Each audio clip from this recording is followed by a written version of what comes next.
Power Chord.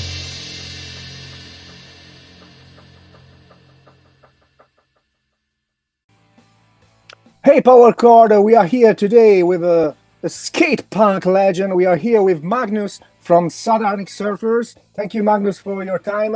We really appreciate it. You are part of a band I grew up with, so for me it's really a pleasure to Okay, have a talk cool. with you. Yeah, it's a pleasure talking to you. It's been a while since I did an interview, so it'll be fun. It sounds strange.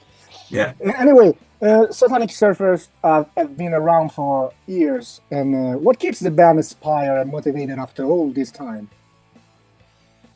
Guess like the love of playing music. Yeah, every time I think it's been even better for the last couple of years. Like every time we get together, either just go rehearsing or go out on tour or whatever, we always have a good time. It's always fun. So I mean, it's still hard. I mean, being on tour sometimes, but it's just yeah, we're enjoying it. Otherwise, I don't think we'll be doing it. Yeah, So sure. And that's the how motivation for it. Yeah, sorry. and how do you feel the Swedish punk and hardcore scene has changed since you started as a band? Oh, well, I mean, when we started, or when I joined the band back in '93, it was, I mean, guess that was just right before the big boom of like the Epitaph and Fat Record bands. But I mean, there was a punk scene in Sweden. It had been a punk scene for a long time, but in '93, '94, '95, it really exploded in Sweden as it did in the rest of the world, I Yeah, guess. So that kind of music became really big. I mean, NoFX, Bad Religion, all those bands, but also the Swedish bands. So I mean, No Fun at All and Melancholy and Refused and us and Randy.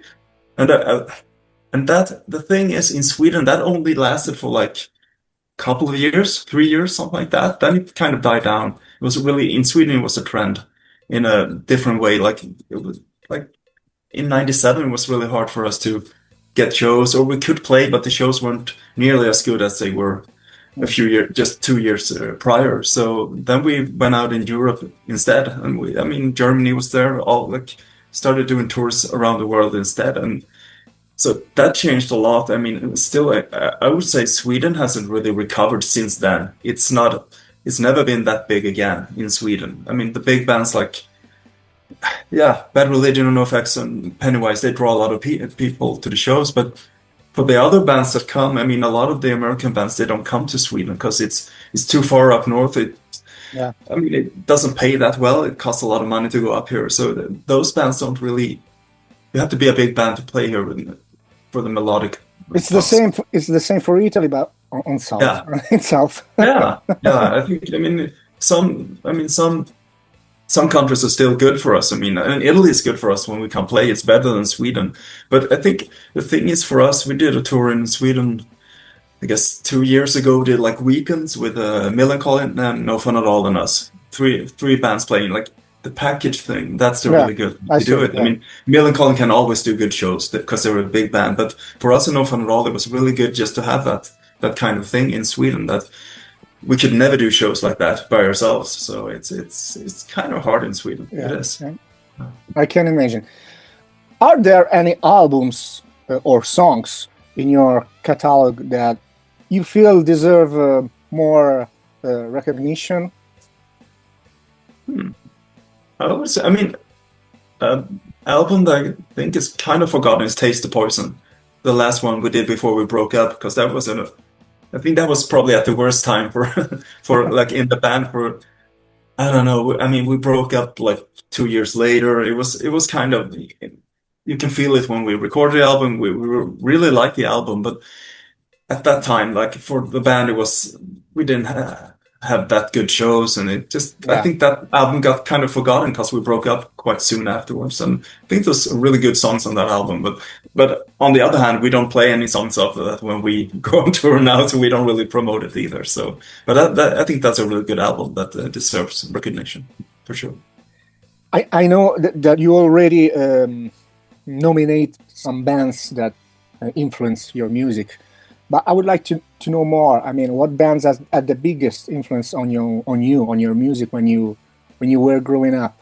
Do you think, for example, RKL? Because I listened to your last album Yeah. that sometimes is really old school hardcore, like RKL, for example. Yeah. That's, I would say, I mean, because Rodrigo is he is the songwriter, and for him, I think, if, like RKL, SNFU, and of course, like the Misfits and Bad Religion, stuff like that. And the thing is, I grew up like 3 hours north of where he grew up, but we still we're the same age and we listen to the same bands. So I think we have kind of the same influences, but definitely RKL is still a big influence for us. It is, definitely. Yeah. Punk hardcore has always carried strong messages. Do you think it still has the same power today with this fucking international situation? I think so. I mean, yeah, and I think it's a kind of a cliche, but I think we need it more than ever. I mean, yeah. And hopefully times like this might inspire people to write good songs, write good lyrics, and also for people just to embrace. I mean, a lot of people don't really listen to the lyrics, but hopefully they might pick up on some of the stuff that we write. And I think, I mean, music, it can't change the world, but maybe it influence people to do good stuff, do good things, or maybe pick up a guitar themselves or write a song, or just kind of think differently, or maybe just look at a band like, okay, here's some guys or girls out on tour. They chose another path in life. Maybe they try to be musicians, and maybe that can inspire people to do different things. Maybe they can be, instead of just going the normal route to, I'm going to get a job, I'm going to do this. Maybe they can just inspire people to do more artistic things, or just go out to be volunteers and do good things for the environment and climate, or for bringing peace to the world. I mean, maybe that just to show people that can live a different kind of life, I guess. Yeah. Is there a particular concert that stands out as unforgettable for good reasons? I mean, not for bad reasons. I would say probably first time we played Santiago, Chile. Oh, first South America is always. Yeah, I think that's the best. Passion. Yeah. These shows are incredible there. I would say like we came to Sao Paulo back in 2006. That was one of the last tours I did. The first show we did, we just did Brazil then, and the show in Sao Paulo that night, that was really, really good show. That was just incredible, just the energy from people and everything. And also when we came to Chile the first time was in 2015. That was like kind of almost electric. It was just the people sang everything back, not only like the words, all the guitar parts, and like if there's a melody on the guitar, they sang that melody as well, and all the riffs. It was incredible, just unforgettable. And I think we played 2 or 3 times more in Chile, and it's always been that's probably our best audience in the world. Cool. Which song are you most proud of, and maybe which what's your favorite one of Satanic Surfers? Ooh. That's hard. I gotta think. I'm not sure. I haven't thought about it like that. But I mean, let's see. I really like Soothing, the first song on the 666 Motor Inn. I think that's a great song, a song that we don't play live. We tried playing it live, but it's kind of hard. I mean, the version on the album is really good, and somehow it's just really hard to replicate that live. I'm not sure why, but and people always ask for that song, and I think we played it live like maybe 5 times or something like that, but it never really, it's not that, I don't know, it doesn't work out that good, but that's one of my favorite songs. Yeah. For sure, yeah. Cool. And I would like to ask you about Rodrigo and the relationship between Rodrigo and the drums. I mean, it's strange because you have to know that I saw Satanic Surfers, maybe it was one of the first time in Italy, because it was in Genova, and Voices Fires opened your set. I remember. Yeah. And it was the first time I saw Rodrigo playing and singing, and the first thought was, how could he do it for a world tour? I mean, it was really, physically stressy.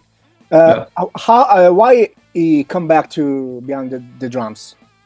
Well, I mean, like the relationship, if I start out with the drums, I mean, he's a drummer foremost. Like when I joined the band, we had a singer. We had so, but I think when the second singer, when he quit, we were just in the midst of we're recording the split we did with 10 Foot Pole. Oh, Like, yeah. So, and we recorded the music, and our singer was supposed to do the vocals. Then he quit the band. And so we didn't have a singer. We were just talking about like, okay, how are we gonna do this? And after all, we couldn't find a singer. So and Rodrigo was like, okay, I guess I can sing it because he wrote the songs and he's a really good singer. And I think he sang on a song on a compilation before between when we were between two other singers. So he done it before, and but he didn't. I mean, and that was just in the studio. So I mean, the drums were done and he did vocals, and then we couldn't find a singer. So it's like, okay, he was like, I guess I have to sing and play drums, and he really didn't like it. I mean, I don't know. I think it's complicated because I think in one way, he wants to do it. I think because I mean, and nowadays, I mean, he has to be the singer of the band. Obviously, I mean, he sure. is the singer. So, but back then, we were talking about having a singer.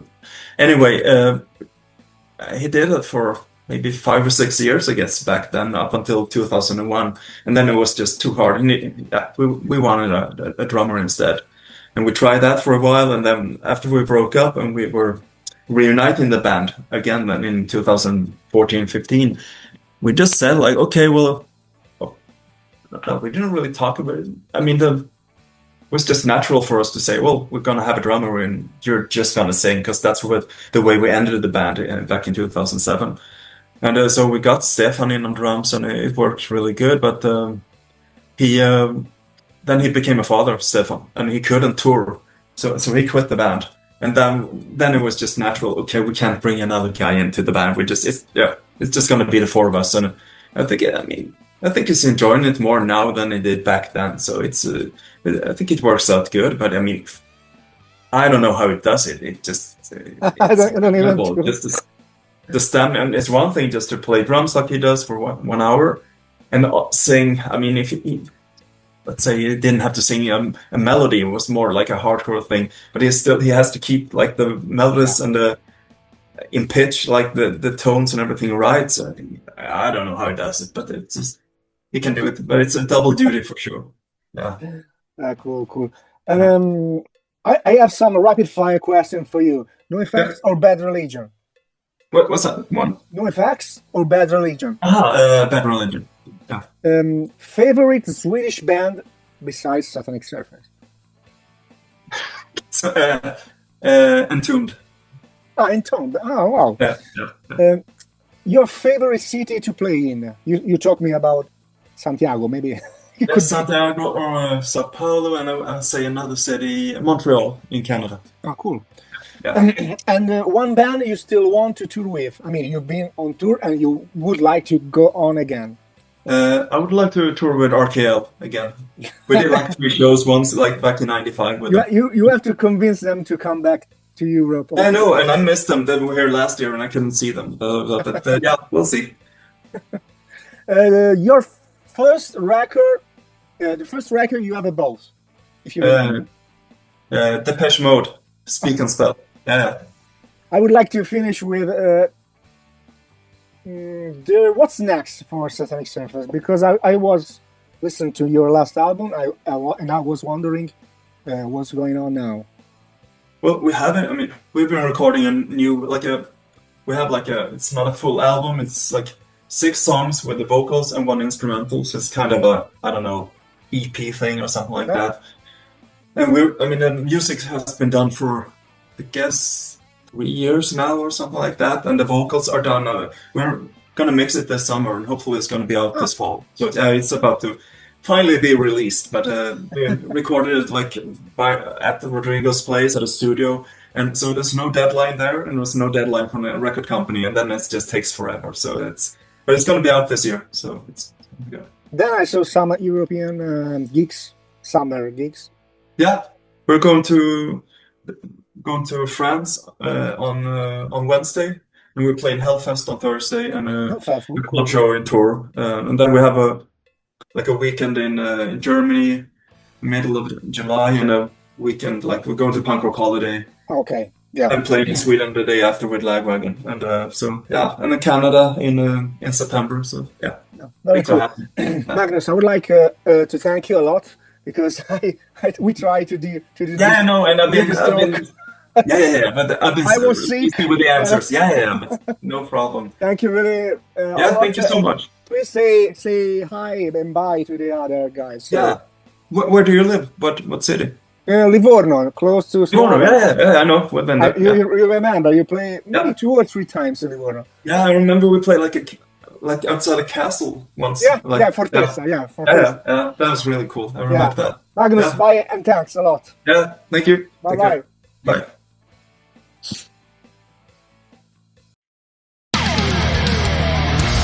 Power